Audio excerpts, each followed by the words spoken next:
Hello there, my name is Sharon Hoyer. I'm the clinical nurse specialist for emergency services for Hoag Hospital. And today's topic is Tako-tsubo syndrome. I'm first going to start out with a case presentation that illustrates Tako-tsubo syndrome. It's a patient that we actually had recently during my clinical rotation in the emergency department. So that's why I selected this topic. So this was a recent case seen in the emergency department and also became an identified need for staff education. A patient was initially brought in by the paramedics to the emergency department following an apparent full arrest in the store where she worked. Her coworker stated that she had just hung up the phone after an angry conversation with a customer when they heard a thump and found her unresponsive on the floor. CPR was initiated and 911 was called. The paramedics got there and the patient was intubated and also resuscitated.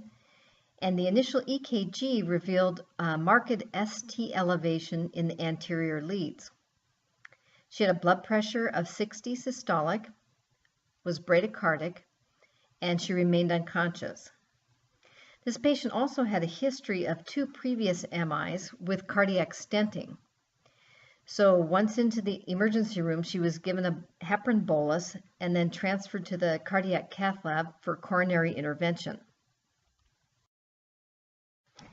Patient was taken to the cath lab where they found an 80% lesion in the left anterior descending coronary artery, and they went ahead and stented that. The patient was given a bolus of Angiomax, a platelet inhibitor, to prevent any further clot formation. During the angiogram, they did a left ventriculogram, and that revealed an ejection fraction of only 25%. And it was further noted that she had a large akinetic area in the septum and a dyskinetic area in the apex. Patient remained unconscious and was transferred to the cardiovascular ICU following the procedure. A couple of hours later, the CVICU nurse noted that the patient's pupils were unequal and notified the admitting physician, and the patient was taken immediately to CAT scanning.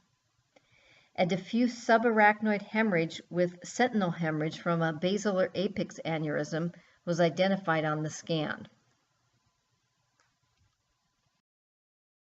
And after this was diagnosed, the patient was taken to special procedures where the cerebral aneurysm was coiled despite the non-reversal of the platelet inactivation. So this patient was at a huge risk for bleeding after the Angiomax and the heparin. The coiling was successful and intracranial hypertension was suspected, but they couldn't place a monitor because of the risk of the bleeding. They subsequently did a brain blood flow scan and found that it revealed the patient had brain death.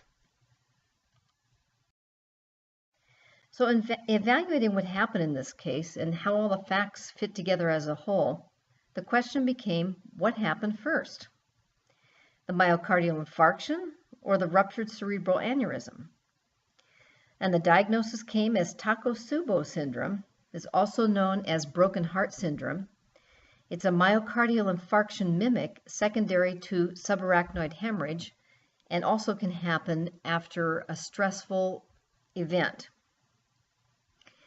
This diagnosis is of low incidence but high risk, although studies have shown that 1 to 2% of all patients who have a preliminary diagnosis of myocardial infarction or acute coronary syndrome have Tako-tsubo cardiomyopathy. The American Heart Association statistics show that 732,000 patients in the United States are discharged from the hospital each year with a primary diagnosis of acute myocardial infarction. So, it may be possible that the annual estimate of Tako-tsubo occurrences is 7,000 to 14,000 in the United States annually. So, Tako-tsubo syndrome is a myocardial infarction mimic. We can see ST elevation, elevated troponin, which is cardiac-specific enzyme, chest pain, and it can also occur in patients without any significant blockage or stenosis of their coronary arteries. So patients with Tako-tsubo present with the same symptoms as acute MI. This is one of the reasons why an accurate patient history is so valuable. In this case, the patient had a history of coronary artery disease with a myocardial infarction and coronary stenting, so this confounded the workup, which kind of led us to think it was a primary cardiac thing. Evidence-based research studies have determined that the clinical presentation of Tako-tsubo syndrome is very similar to acute coronary syndrome. And as a result, both international and United States practice guidelines include Tako-tsubo as a differential diagnosis when assessing acute coronary syndromes. It has further been suggested that clinicians should be aware of Tako-tsubo and its clinical presentations, as it is becoming increasingly more recognized in various populations. Differentiating between myocardial infarction and Tako-tsubo syndrome becomes critical, as its misdiagnosis could result in treatment with thrombolytics, which allows for the unnecessary risk of bleeding. So we wouldn't want to give somebody with Tako-tsubo thrombolytics. We have to differentiate whether it's a true MI or not. Although the patient can only be ruled out for myocardial infarction through angiography of the coronary arteries, the ejection fraction from the left ventriculogram will also be helpful in making the diagnosis of Tako-tsubo syndrome. The healthcare provider should suspect Tako-tsubo based on history of the event, sex, and age of the patient, as well as lab, EKG, and angiographic findings. Patients who remain unconscious after a sudden cardiac or neurological event should also routinely have a CT brain scan done to rule out hemorrhagic stroke, specifically in the case of Tako-tsubo, subarachnoid hemorrhage.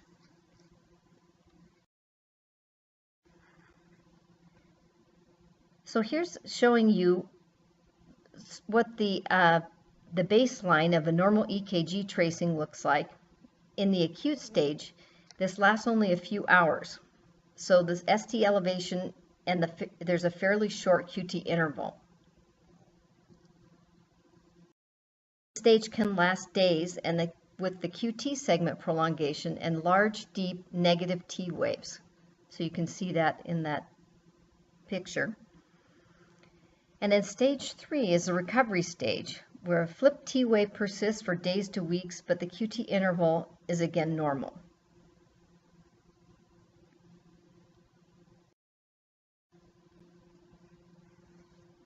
So risk factors for Tako-tsubo include being female and postmenopausal, recent stressful event, or subarachnoid hemorrhage, and those are the risk factors for Tako-tsubo.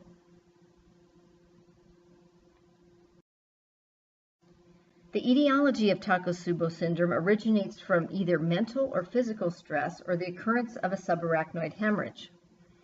These conditions result in a catecholamine surge that can result in impaired myocardial perfusion, heart muscle injury, and left ventricular outlet obstruction. It is this catecholamine surge that overtaxes the left ventricle so that it no longer functions properly, resulting in the ballooning of that left ventricle.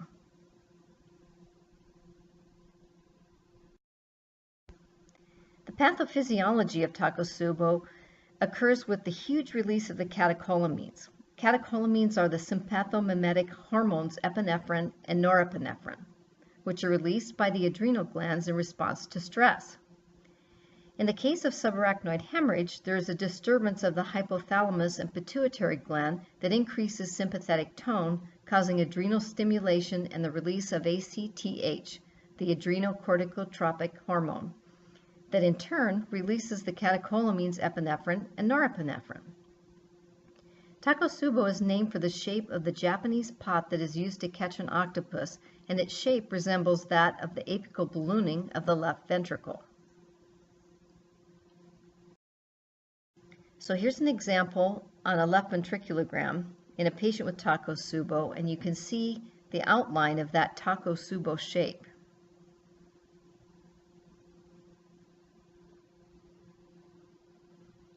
And this is a postmenopausal woman. This is day 1 when she was in the ED, and you can see that the apex of the heart is paralyzed. And again, you see that Tako tsubo shape.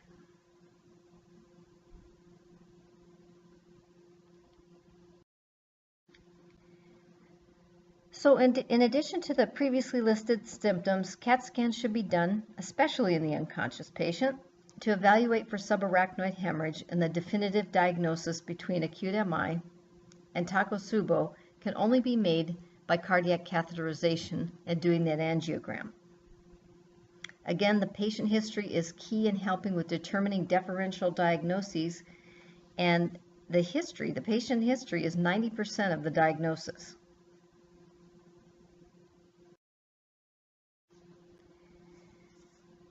Complications include myocardial stunning, neurogenic pulmonary edema, and cardiogenic shock.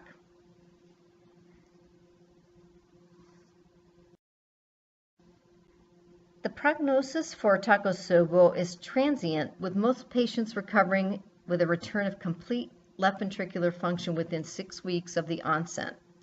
And recurrence is rare, so that's the good news, that it rarely ever happens a second time.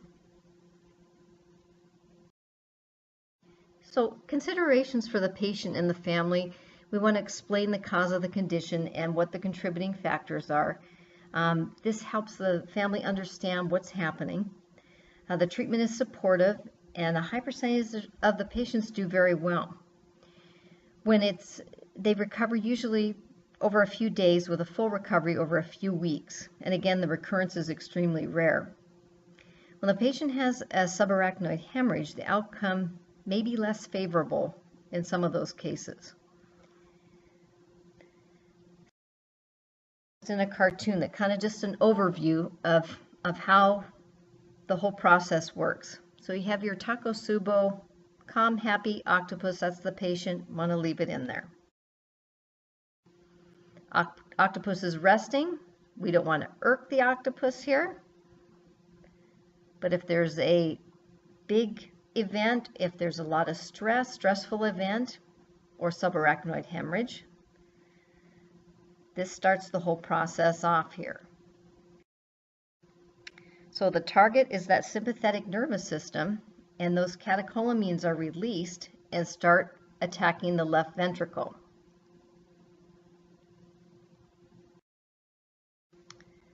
So now those catecholamines start affecting that left ventricle and causing that apical ballooning. So this is when the big trouble starts, because now the central nervous system is involved with this, and this is having that huge catecholamine effect on the left ventricle.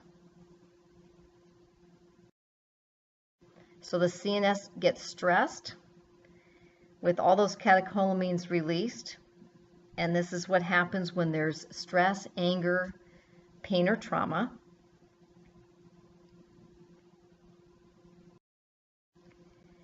And so the sympathetic nervous system discharges huge amounts of the catecholamines, mainly norepinephrine, and this creates chest pain, myocardial stunning, and/or congestive heart failure, or even shock.